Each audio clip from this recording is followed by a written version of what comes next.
ces ordonnances que le chef, le président de la République a signées hier?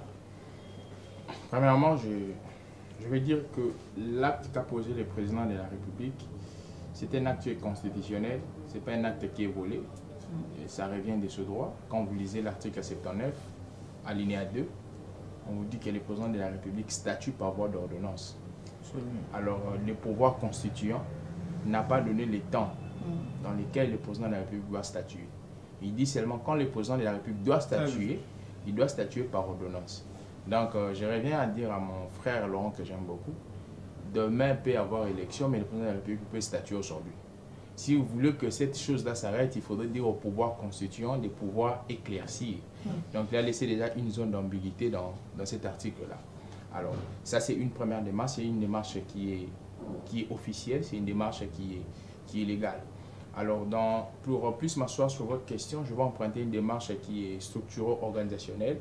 Alors, je vais emprunter une définition d'un grand auteur, Max Weber, qui dit que l'État est une entreprise politique à caractère institutionnel. Alors, dans cet aspect de choses, quand je prends l'État comme une entreprise, je vois au sein de l'État la ressource humaine. Parce qu'une entreprise, la grande composante d'une entreprise, c'est la ressource humaine. Alors, la ressource humaine, ce sont les personnes qui y travaillent.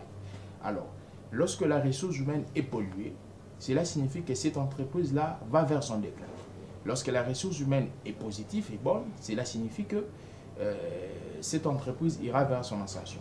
Alors, au sein de cette entreprise, il y a un monsieur qui gère, un big manager qui contrôle toutes ces ressources humaines. Le travail de ces managers, c'est de pouvoir permettre à cette ressource humaine d'effectuer qualitativement son travail. Mais lorsqu'il voit que cette ressource humaine est polluée, ou une portion de la ressource humaine est polluée, ou une personne est polluée, où il y a besoin de pouvoir apporter une touche qualitative, et tant que manager, qu'est-ce qu'il va faire? Il va apporter ou il va réadapter cette touche qualitative. Alors, je ramène cet exemple pour l'amener en République démocratique du Congo. Le président de la République, c'est l'institution numéro 1 de la République. Alors, il a des prérogatives, il a des attributions. C'est lui le manager. Lorsqu'il voit qu'il y a besoin, et lorsqu'il voit qu'il y a peut-être carence, la première des choses, c'est lui qui doit apporter solution. Il peut apporter solution par nomination, il peut apporter nomination par déchéance, il peut apporter nomination par rotation. Alors, je pense que c'est une démarche qui est normale. Alors, si vous suivez les nominations d'hier, il y a une nomination qui m'a plu, c'est que nous avons eu un contentieux entre nous et l'Ouganda. Alors, l'Ouganda devait à la République démocratique du Congo de l'argent. Mais il a fallu que ce processus pour que l'Ouganda puisse rétrocéder de l'argent à la République démocratique du Congo, elle a été lourde. Vous connaissez déjà, le gouvernement congolais actuellement est chargé avec la crise sécuritaire, avec tout ce qui se passe. Alors, le président de la République, étant que big manager, il s'est dit, bon, pourquoi pas créer une institution ou une instance qui est spécifique, que cette instance-là s'occupe seulement du contentieux congolo-ougandais.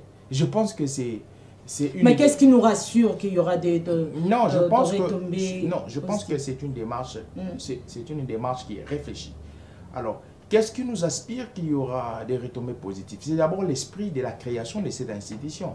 Parce que si aujourd'hui on arrive à réfléchir sur la création d'une institution spécifique qui pose ces litiges, cela signifierait que cette institution-là n'aura pas d'autre charge que suivre les litiges ougando-congolais. Donc je pense que lorsqu'on attribue seulement la charge de suivre ces litiges, je pense que ça préfigure, dans une prospection, nous pensons que ça préfigure les positifs. Et puis, vous allez comprendre, il y a une institution qui a été aussi dissoute. Donc je pense que le président de la République, il a porté sa casquette, étant que première institution du pays, il a porté sa casquette de droit comme de devoir, et il a fait. Donc je pense que pour moi, à mon humble avis, il n'y a rien qui blesse, et puis il faudrait savoir, c'est un monsieur qui a respecté les